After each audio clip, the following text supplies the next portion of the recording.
SuMiTrA cooking ব্লকে আপনাদের সবাইকে স্বাগত। আজকের রেসিপি টমেটো রসুন দিয়ে মাছের ঝাল।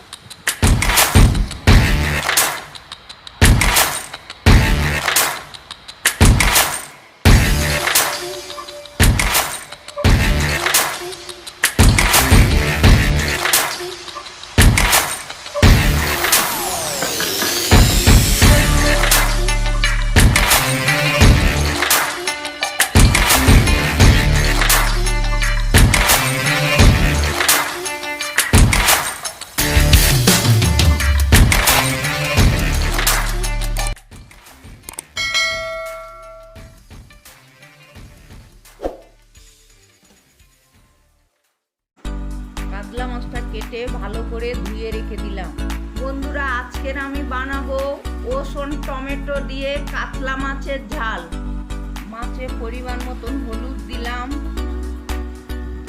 পরিমাণ মতন লঙ্কার গুঁড়ো দিলাম, পরিমাণ মতন লবণ দিলাম, দিয়ে ভালো করে হাত দিয়ে মেখে নিলাম। কড়াটা আঁচে বসালাম, কড়ার মধ্যে তেল দিলাম। তেলটা গরম হয়ে গেল, মাছ একটা একটা করে তেলের মধ্যে ছেড়ে দিলাম, দিয়ে খুন্তি দিয়ে এপিট ওপিট উল্টে দিলাম। মাছটা হালকা করে ভেজে নেব। মাছটা ভাজা হয়ে গেছে, একটা পাত্রের মধ্যে তুলে নিলাম। পরিমাণ মতন রসুন নিলাম, দুটো টমেটো নিলাম, টমেটো দুটো ভালো করে ঘষে নিলাম, রসুনটা বেটে নিলাম। বন্ধুরা, তেলটা গরম হয়ে গেছে, তেলের মধ্যে রসুনটা ছেড়ে দিলাম। বন্ধুরা, রসুনটা তেলের মধ্যে ভালো করে ভেজে নিচ্ছি। রসুনটা ভালো করে লাল লাল করে ভেজে নিয়েছি বন্ধু। এরপরে টমেটো ঘষাটা দিয়ে দিলাম। রসুনের মধ্যে টমেটো দিয়ে দিয়েছি, দিয়ে ভালো করে খুন্তি দিয়ে নাড়াচাড়া করে নিচ্ছি।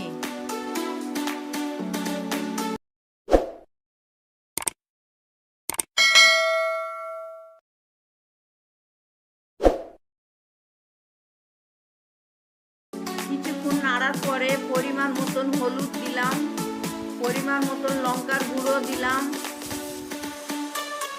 টমেটোর বাটার সাথে লবণ দিয়েছিলাম বন্ধুরা, তাই জন্য আমি আর লবণটা দিলাম না।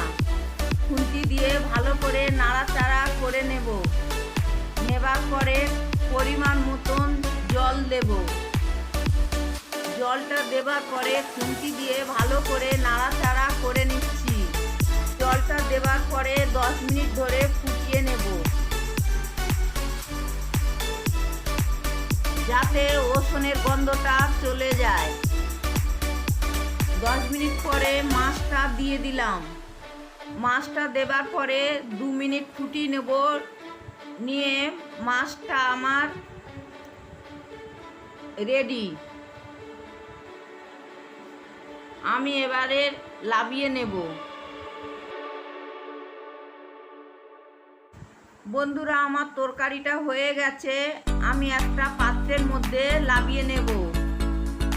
তোমরা এইভাবে বাড়িতে বানিও, কেমন হয়েছে আমাকে জানিও।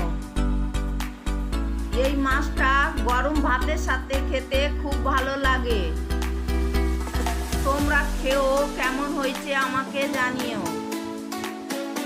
বন্ধুরা, তরকারিটা রেডি, আমি একটা পাত্রের মধ্যে নামিয়ে নিচ্ছি। ধন্যবাদ বন্ধুরা, দেখা হবে পরে ভিডিওতে। এই চ্যানেলটিকে সবাই like, comment, share and subscribe করবেন। পাশে থাকা বেল আইকন ক্লিক করবেন।